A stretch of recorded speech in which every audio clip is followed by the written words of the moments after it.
so much. Thank you. All right, good morning. Hey, this is the white peony white tea session.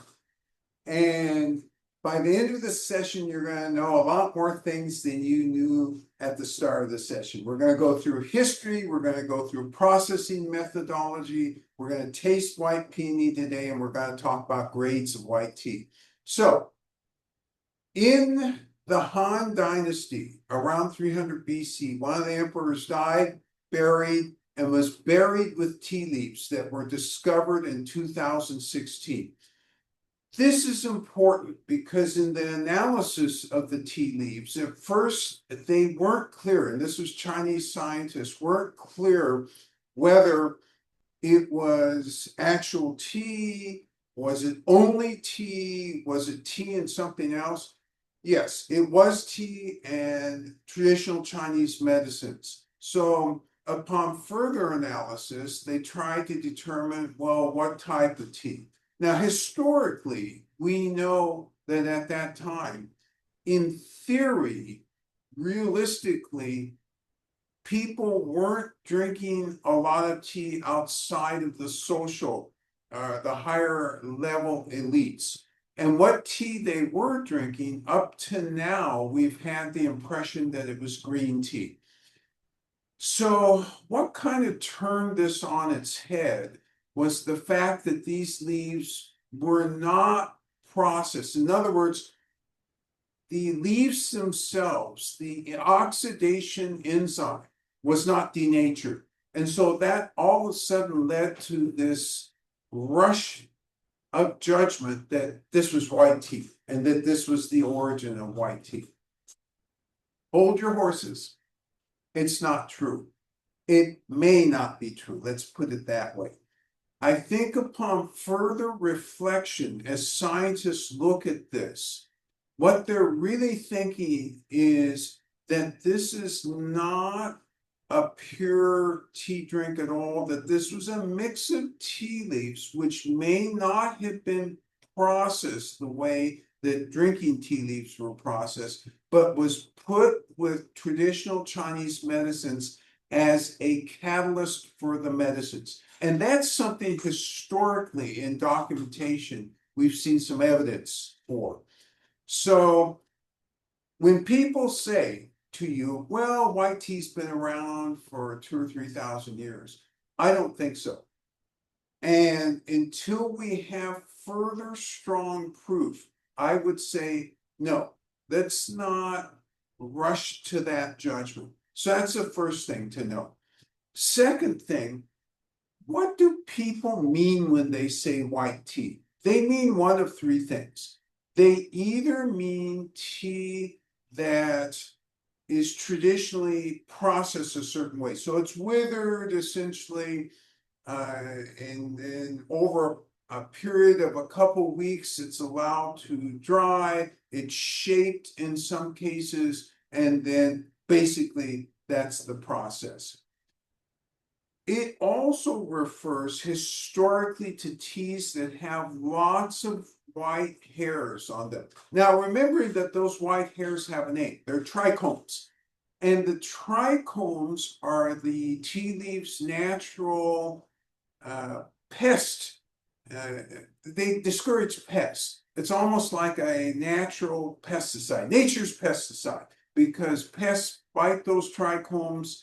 The trichomes have a lot of polyphenols in them. To the insects, they don't taste good, and so they leave the leaves alone. So that was also one way that teas were classified as white tea. But it's not the way you and I today understand white tea. We understand today white tea as a certain processing methodology. You pick, you wither, you dry, you sun dry over a period of X amount of days. If it's raining or foggy, you can bake it as well. And some farmers who don't have the space just bake anyway. But the best of the white tea is sun-dried, sorted, graded, and then sold.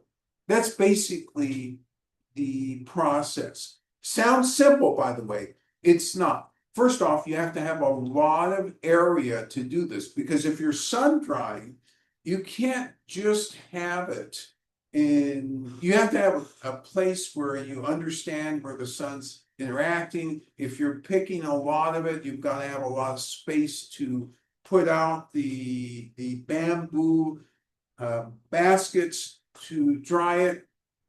They're usually, for the best farmers, they're usually on racks, and they're rotated during the day in courtyards, and then taken from the top to the bottom.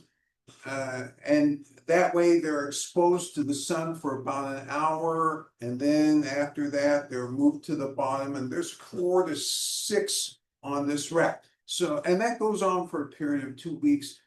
Then you have to store it at night. So these are complicated situations. When you go to a white tea farm, a good white tea farm, in the nighttime, and the very first time in, I think, 2006, we went to one. We arrived there at midnight because it was hard to get to it.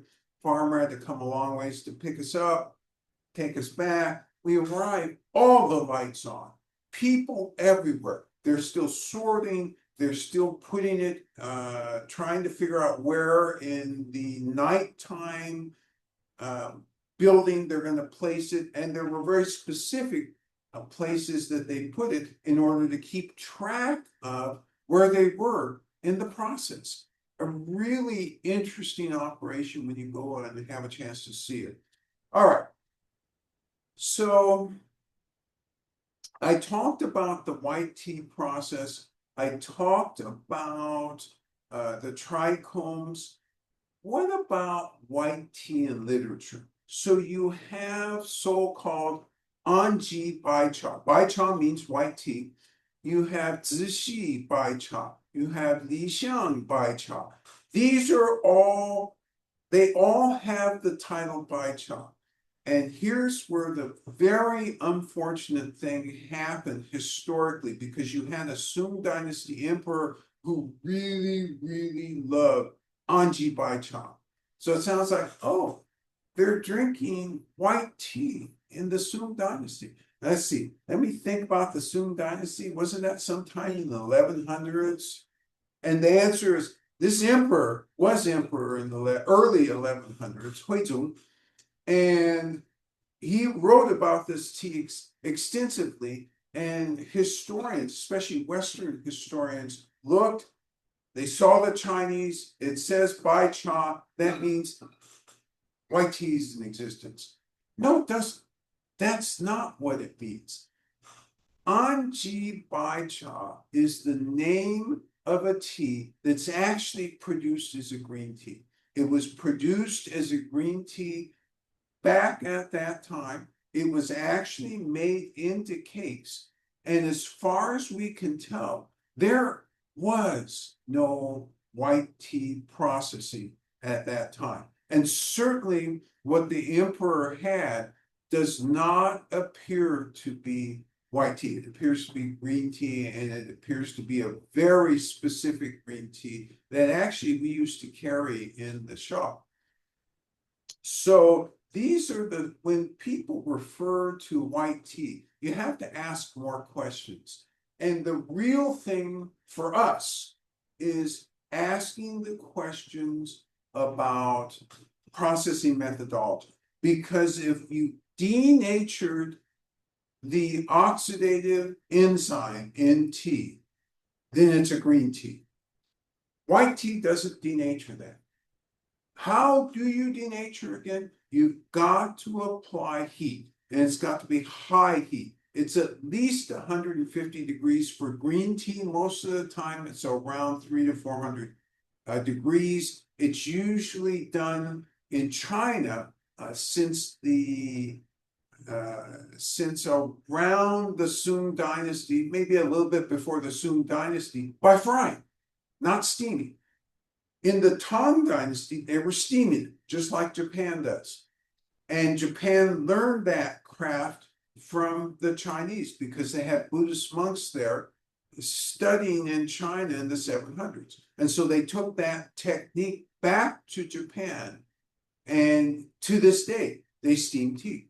They steam it and create the green tea that you get in Japan. China, the Sung Dynasty, stops steaming for the most part and fries it. And today, for the most part, most of Chinese tea is fried. And that denatures the oxidation enzyme. And therefore, it's green. And it has that grassy or the greenish taste as opposed to white tea, which has light oxidation. So light oxidation meaning 3 to 5%. This is important because historically, some sayings have grown up around white tea. So here's the saying that's the key one, and it captures how the Chinese believe about white tea in China. So it says, the first year you drink it, it's tea. By year 3, it's medicine. By year 7, it's a treasure. So their belief, based on Chinese traditional medicine, is that the teas, white tea, as it slowly oxidizes over time, gets greater or has greater value for the health. So thinking about white tea versus green tea. Green tea, everybody's heard of catechins. Everybody knows that catechins for test tubes are very successful in reducing tumors. We don't know how it exactly acts in the body, but there's a sense, yeah, we should have as much EGCG, and that's the specific catechin that seems to be doing the trick, as possible. I read a report this week talking about, again, EGCG and niacinamide together, taking out or dissolving, I should say, amyloids in the brain. This is research that's ongoing. This doesn't say, well, I didn't just say that this is a cure for Alzheimer's. So I don't want anybody, oh gosh, he talked about a cure for Alzheimer's. Yes. Jeannie says, I'm slow this morning. What was the 7 years? 7 years are a treasure. So you drink it as tea, you take it as medicine in year 3, and tea in year 1, medicine by year 3, it's a treasure in year 7. And the point being that the Chinese believe that, particularly from an anti-inflammatory point of view, that white tea becomes more and more potent over time. And there is some preliminary research which seems to indicate that that's true. We need more information about this, but I will tell you, among Chinese traditional practitioners, they firmly go this way, and the Chinese market believes this. So we've got a white tea cake in here called Enemy's Demise.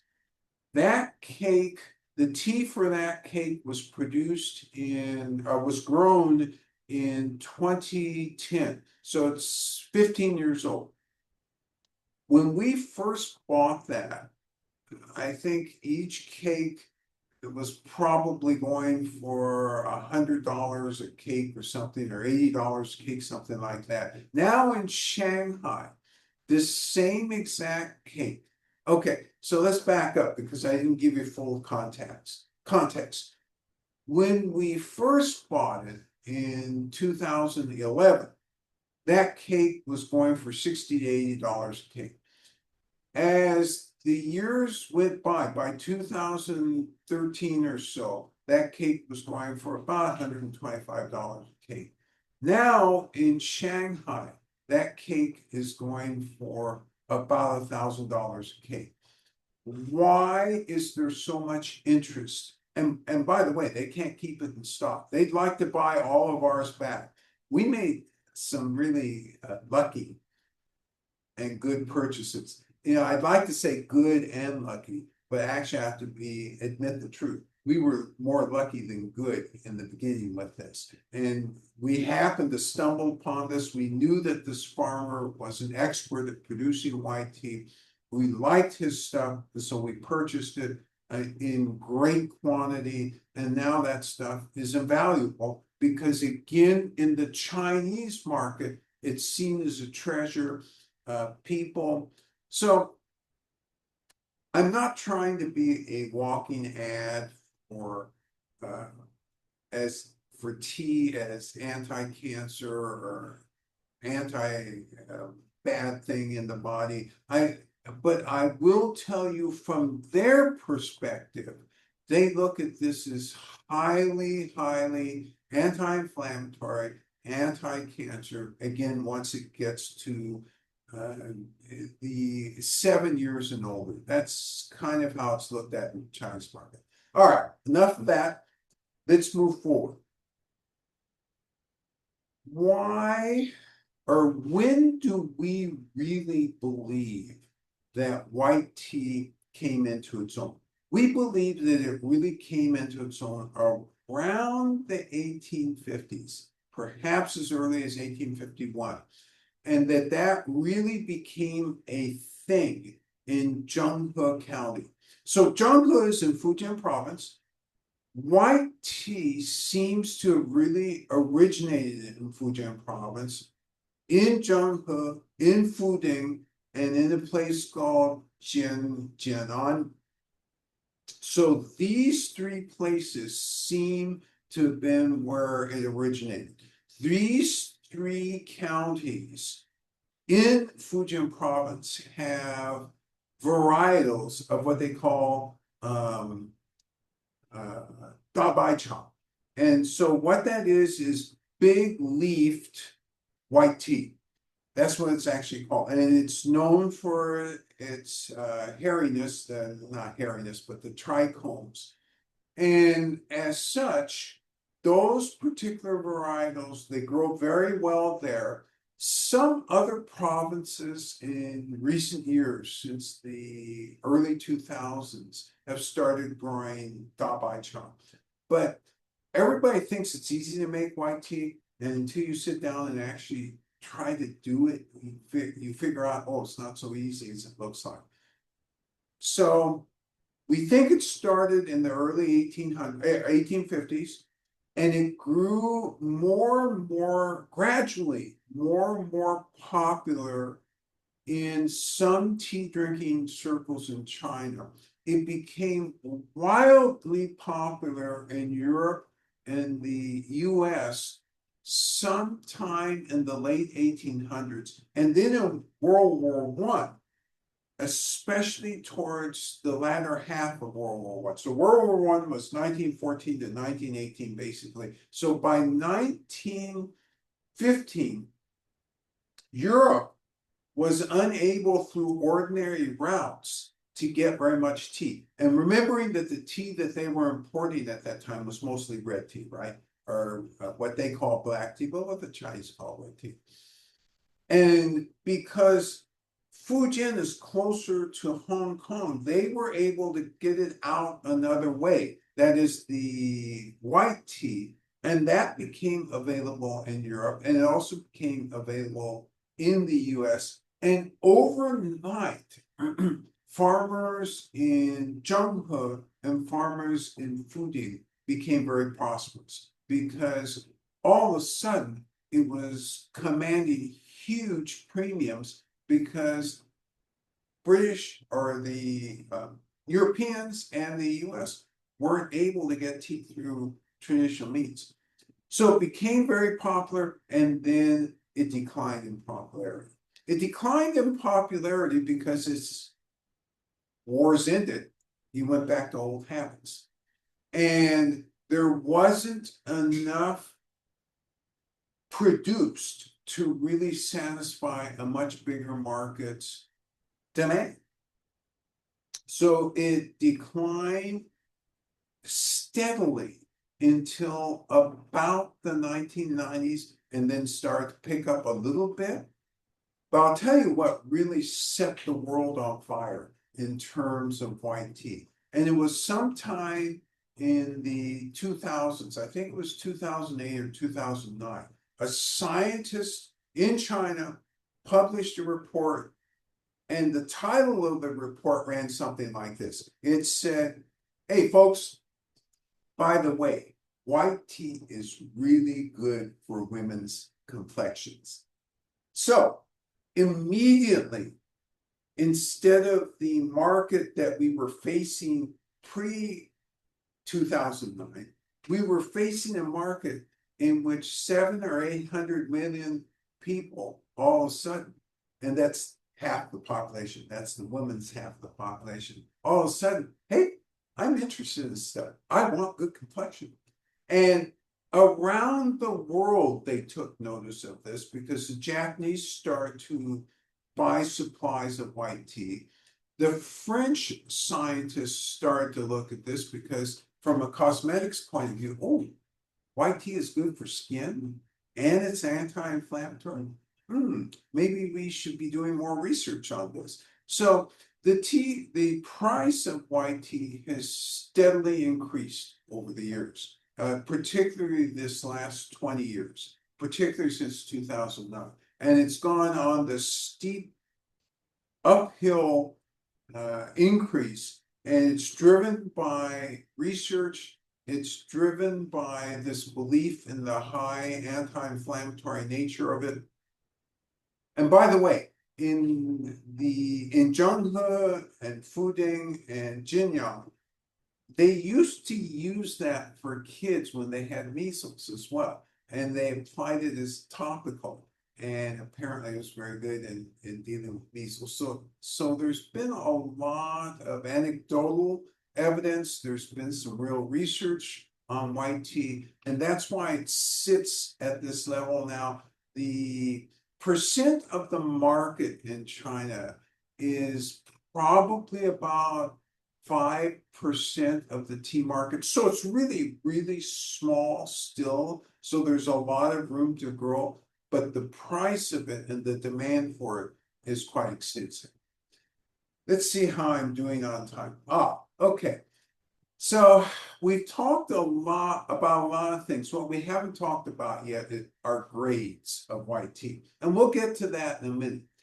But right now, we want to get to the tasting part and get your thirst satisfied. And while we're doing that, we'll talk about grades. So it's time to take a 10-second intermission. I go around the counter and we will have the tea master come and brew for you.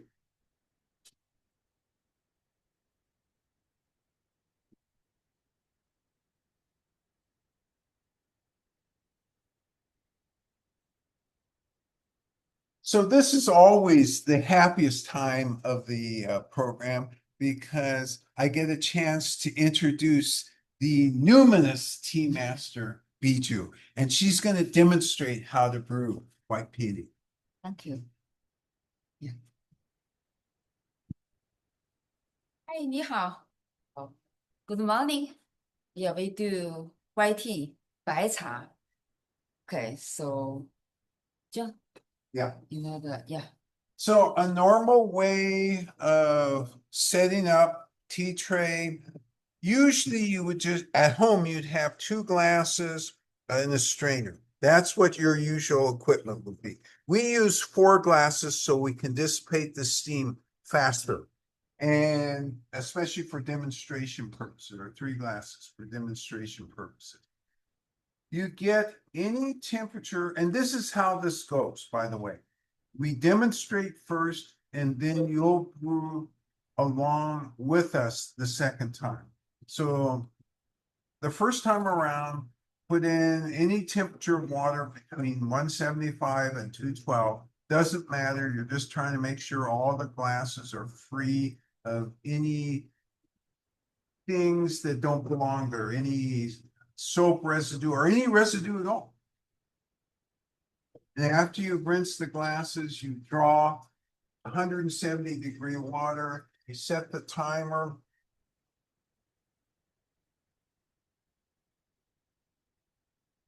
And one of the things to notice more than anything is the rhythm that the tea master uses, because this is all about being present. or tea.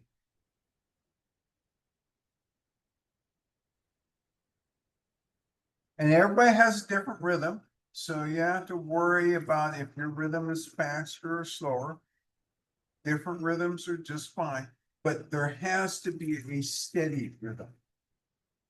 Whatever your steady rhythm is.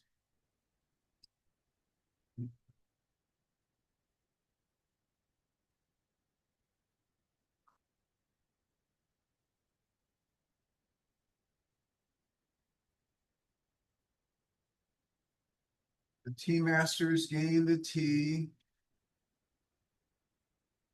4 grams. Feels the cups to make sure they're heated properly. We're using 175-degree water, aerating the water, dissipating the steam. Remember, if you air in temperature, always air lower, don't air higher. That way you won't influence the flavor. When you air higher, you flatten flavor.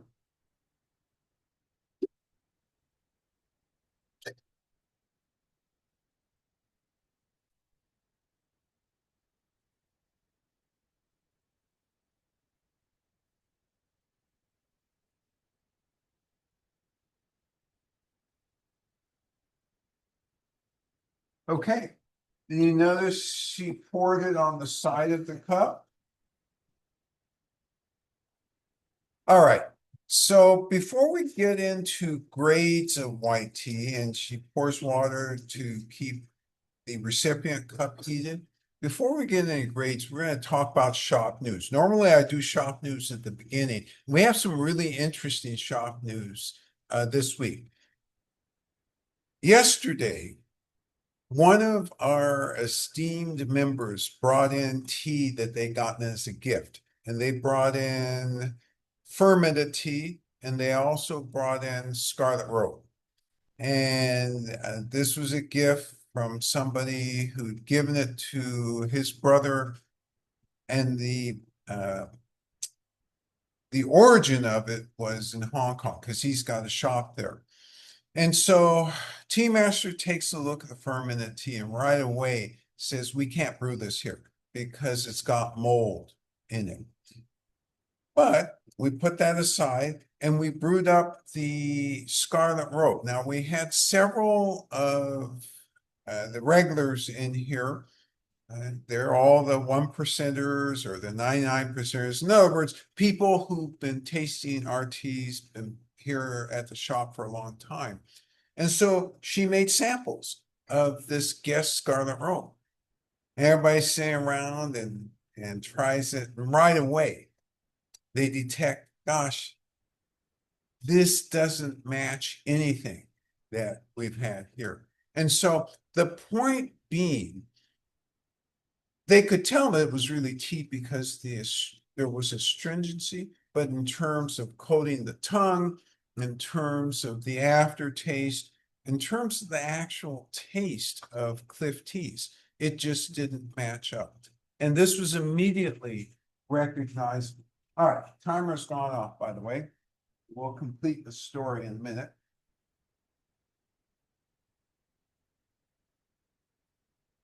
All right, and rhythmically taking your time, separate the tea leaves from the tea water. Make sure you get all the liquid out because you don't want to keep steeping because you get an additional couple steepings from this, but that's only if you take it out right away. So first thing to note is that there's nice color in this. We're going to enter the tea arena. You aren't. I'm going to enter the quality arena, not the tea arena, the quality arena. And then after that's completed, then you will enter the quality arena. Remember to take good notes because we have 3 great white teas lined up. White Peony, Soothing, and Resplendent. And they are different grades of tea. So this is going to be a nice series over this next 3 weeks. So when we enter the quality arena, we're looking for several things. First off, where's the astringency on our tongue? We don't have rules about that. There should be astringency on everybody's tongue. where it occurs is going to be different because genomically our taste buds and everything are different. So that's okay, but you'll detect and you'll take notes about that. Second, aftertaste. What is the aftertaste? What are the hints there? Third, energetics. Some people talk about cha-chi. Don't do that in here because cha-chi mystifies something very concrete. The concrete thing that we can all recognize is, how do we feel? Do we feel warmth? Do we feel a cooling?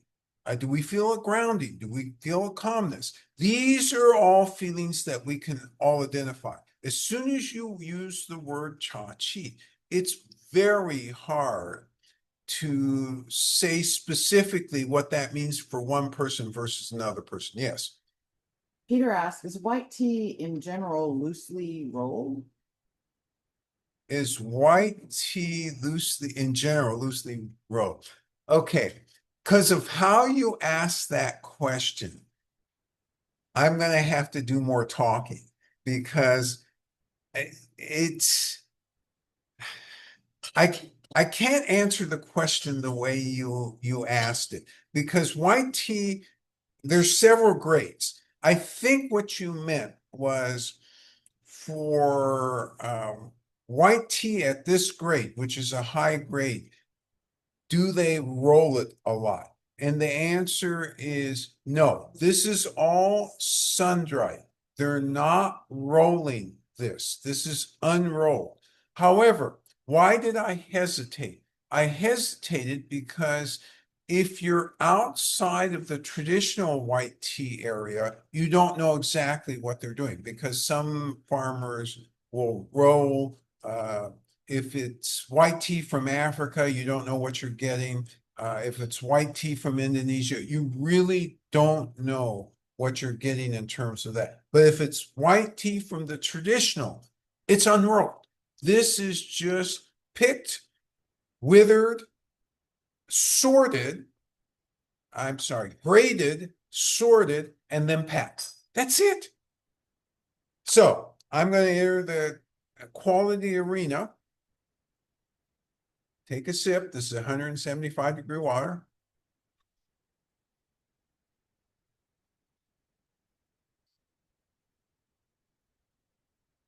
Okay, I'm getting indications of the astringency. I'm taking notes on those.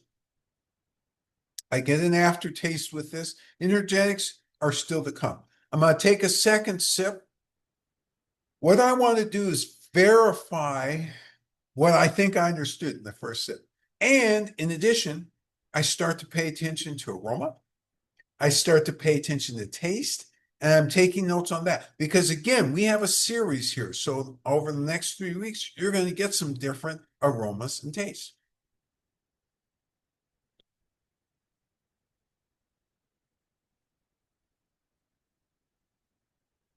Okay, I've ascertained some things.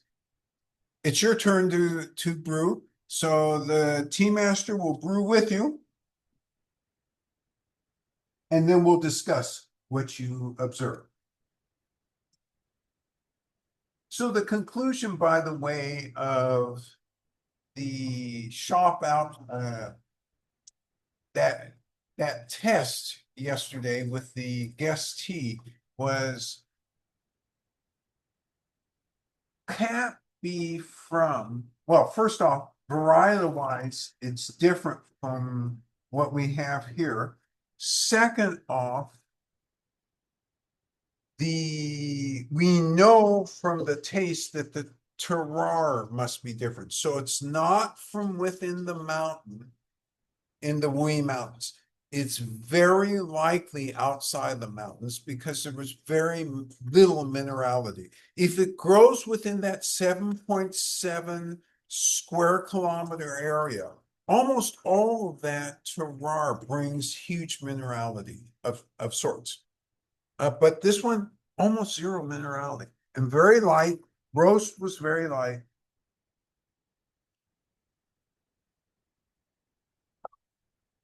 All right. So you see the tea master cooling down the water. dissipating the steam.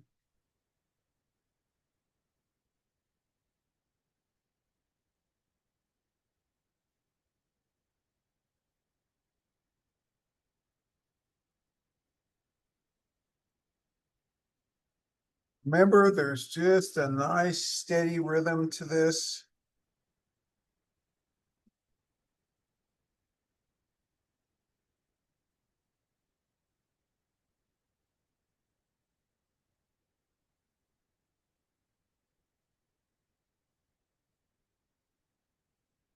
And she grabs the tea leaves. You notice, Okay.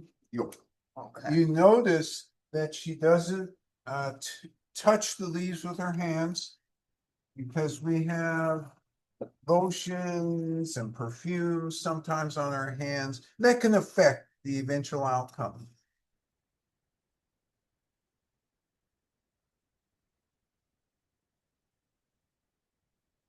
And you know, she'll shake the leaves, try and get that heat distributed, and then pour the water back in the kettle so she can control the flow of water into the cup.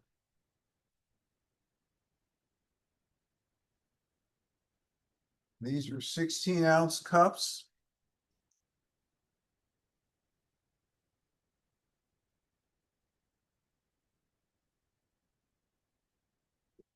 And again, the other thing you see is that when you uncovered, when you cover, whether you're using a teapot or doing it like we're doing here, you're going to flatten the flavor. And that's not what you want. Okay. We set the timer for 2 minutes. You should have set your timer for 2 minutes. And we'll start the grade discussion right now. So, white tea, unlike all the other teas, has a very specific grading, especially in the traditional way of making it. In other words, in Fujian, they talk about silver needle, they talk about white peony, and we're going to have to talk a little bit more about white peony as we talk about the grading. They talk about spring tribute and then Taoist eyebrows. So they don't necessarily use those translations. That's not what's important. What's important for grading is to understand what the tea leaves look like. So when it's a needle, silver needle, or however they're calling it in English, however they're translating it, if it's a silver needle grade, it's bud only. So let me remind you, what does the farmer give up if it's bud? And this is leaf bud. There's not a flower bud there. This is leaf bud. The farmer gives up 4 leaves if they take the bud only, because this is the first bud that comes up before it leaves out, and they're long, hairy. They have lots of trichomes. They're not hairy. They have lots of trichomes on them, white trichomes, and that is the silver needle grade. Your timer has gone off, or if it hasn't, we'll quit soon. Not in a hurry, not in a rush. Separating the leaves from the tea water.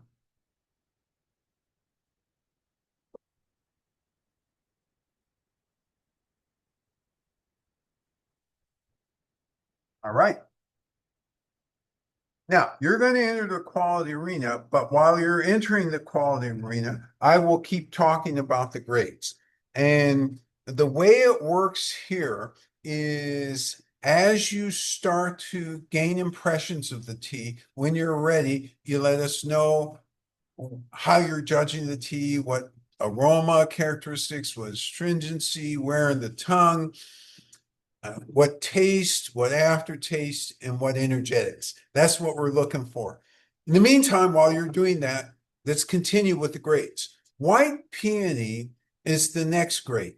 And white peony is separated into 2 types. One they call imperial white peony. And what that means is you've got a bud and a very strict Usually it's 2 leaves, occasionally it's even 1 leaf, but it's mostly 2 leaves. And well-formed, easily identifiable, and that's the imperial, and that's among the white peony, that is the highest of that grade. White peony can have, a regular white peony has a bud usually not as long and 2 to 3 leaves, and doesn't have usually the same sort of flavor. The imperial white peony tends to be a more delicate flavor, and it tends to have a few more other hints to it. White peony doesn't, and you're going to tell me what the flavor is as we go through this exercise. The next grade is what we call in here a spring tribute. So that has almost no buds, and it has 3 to 4 leaves as the base of the tea. It tends to be lighter until it's aged. When it ages, it tends to get a heavier flavor, especially if it becomes a treasure.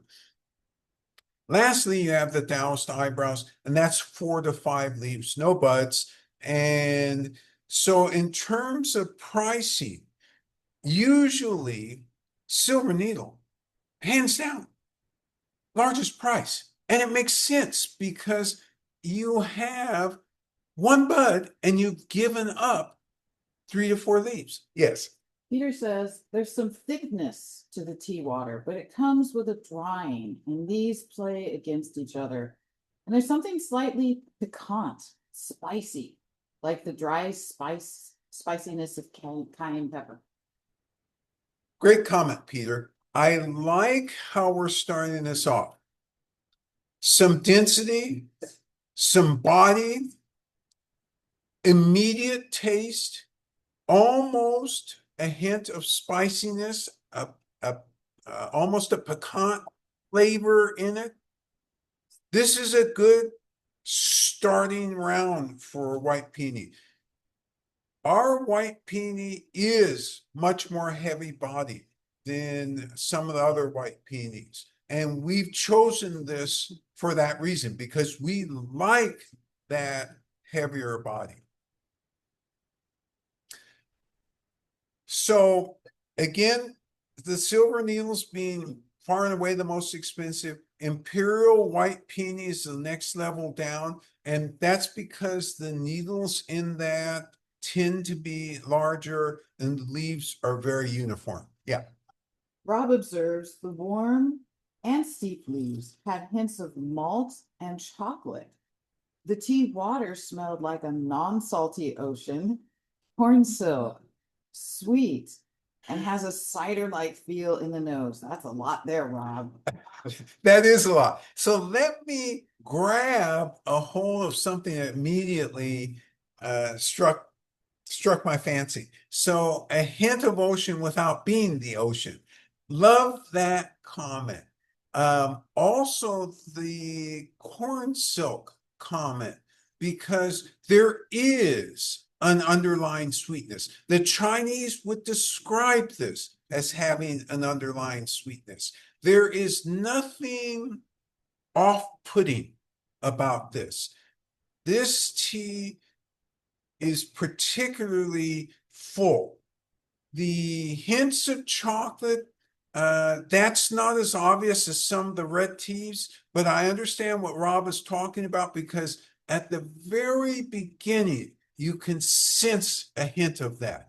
What did I leave out? The cider. I get that. Yeah, closing out with a cider-like feel in the nose at the end. Cider-like feel in the nose. You know, I've never heard anybody describe this tea like that. However, I like it in combination with all the other comments. If you had just said, oh, a cider close out in the nose and not the other comments, I'm not as on board. I'm really on board as you led me into that. So all of these comments together, nice going with that. So yeah. Peter says, I didn't expect the uplifting body warming from the initial taste. Okay, Peter has stumbled upon something. Why am I not surprised? Peter is frequently stumbling upon things. He talked about a warming, an uplifting warming. Why might that be? So I'm going to throw the question back to everybody because this is important, because I've given you enough clues so that you can tell me why that might be. And while you're thinking about that, so it was Imperial Peony next after Silver Needle, then regular Peony in terms of pricing. And from Peony to Silver Needle, these things can be quite pricey still. And these days, particularly with tariffs, particularly with all that's going on in the tea market. And by the way, what's going on in China in the tea market is that the best teas, the teas you get here, those things are gone within the first 30 to 45 days after spring pick. They're gone. You can't get them on the market by and large because that's how they're being snapped up. At the market tea level, and by the way, for those of you who are first timers on, market tea is a synonym for not as good tea, lesser grade, lesser quality tea. That has come to kind of a dead end business right now. It's not moving very well. And even selling abroad is a little bit harder. Yes. Jennifer says this tea feels so nourishing and restorative this morning. As has been commented, it's full bodied. It feels like I'm drinking medicine, especially as I woke up with a headache this morning. Jennifer goes, full bodied, comforting, feels like a medicine. Wow. Now, mix that with Peter's comment about warming. Let's think about what this tea is. Yes. Rob says, sipping this tea seems to have cleared the fog from the hills. You know, I love this immortal stuff because I use this all the time. Every time it's too foggy here, this is the tea I pick up and instantly we get a warmer temperature here. Yes. Jen E says, this is one of the best named teas in the shop, hands down. I just imagine one of the yellowing images of a white peony passed down for generations, retained in the archives of some museum. I get low astringency, medium to thin tea water, very pleasant and warming flavor with energetics that are there, but they creep up over time and are never overwhelming. For flavor, I get the round part of deep florals, but without the bouquet. So nothing like jasmine, more like the deep part of a rose. It reminds me of the warm rolling hills, like the way everything turns golden in the Bay Area in the summer, only less flammable. Okay, there's a lot to take. There is a whole lot to take apart in this. Love this comment, Jen, on so many different levels. So, help me review some of these. Start at the end because I want to take it apart from the end because there's some really interesting things that were said here. So for flavors, but she also mentioned something about the nose. But for flavors, I get the round part of deep florals, but without the bouquet. There you go. More like a deep part of a rose. Reminds me of the warm rolling hills turning gold in the Bay Area. So let's go to that deep part of a rose. I love this description because it isn't about a bouquet that attacks you, but it's about one of those roses where you don't get much smell initially, but then when you really smell into it, hey, there's a hint of something.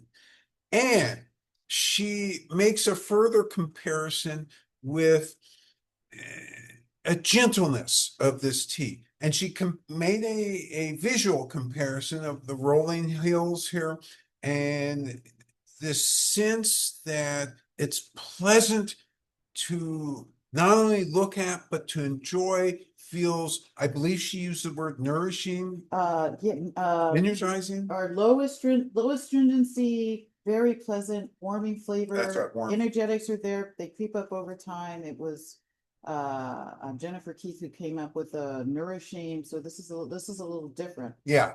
Energetics are there, but they creep up over time.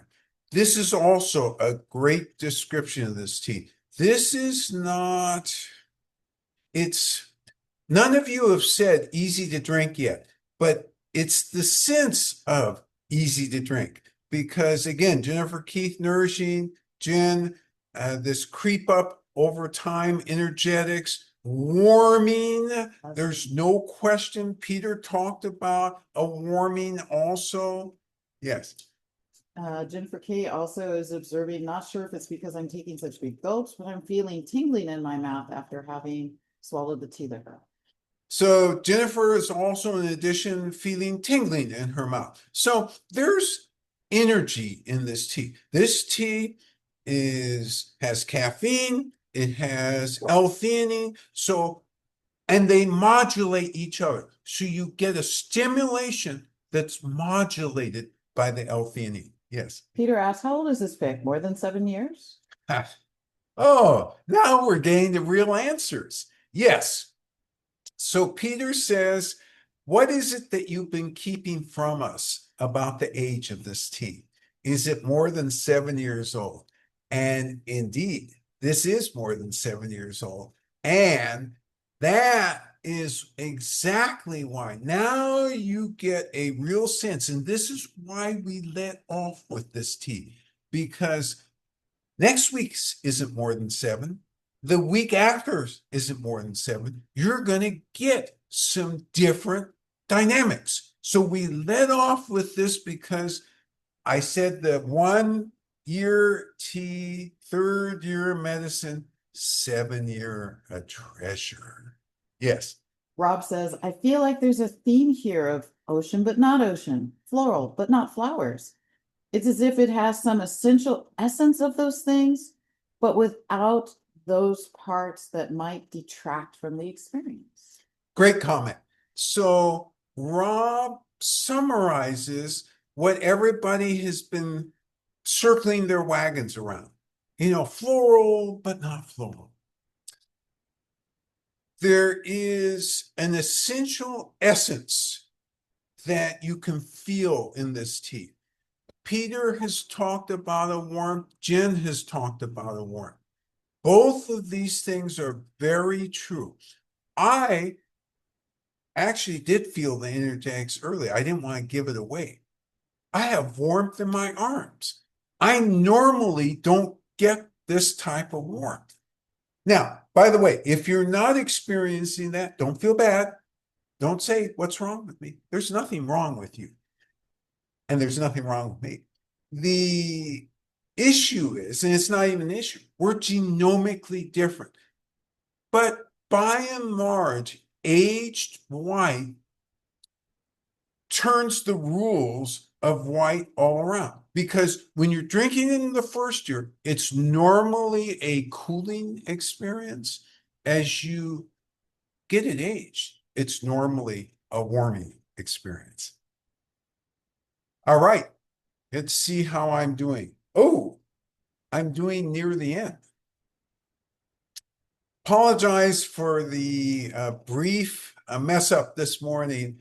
Had a little trouble with the external camera, but that's why we keep the whole system intact here. And we have backup. Your comments were just terrific this morning, and particularly in terms of reaching down and figuring out that this is an older white tea, being able to identify from an energetics and a taste perspective why it's an older white tea. It's got a calminess, it's got a warmth, it's got that mix of there is caffeine, and the larger leaves usually do produce more caffeine. Oh, but what else are they producing? They're producing L-theanine, so they're calming. and stimulating at the same time. Great combination. This tea, when you think about it, if you have a guest and they say, well, I don't usually do tea, or, I don't really have a favorite, or, I just need something warm in my hands. Give them this. This tea won't offend anybody. It won't let them feel, oh, that was too floral. Oh, that was too smoky, too grassy. None of those things. Let me go back to Rob's comment. The ocean without the ocean. It's the sense that in the background there's umami, but it's not a primary sense of this tea. For me, primary is the warming and comfort and ease of drinking. This is a tea, if I didn't have to focus in the morning and was just going to be interacting with people and didn't really have a ton of time to be present, you can easily drink this tea very comfortably. And at the same time, just as we did this morning, if you want to focus, is there stuff going on in here? Oh, absolutely, there's stuff going on in here. And you detect it and you appreciate it. I salute you. You're all the best. You have a responsibility this week. Before we get to soothing next week, your responsibility is to stay healthy. We'll see you. Have a great week. Take care now. Bye-bye.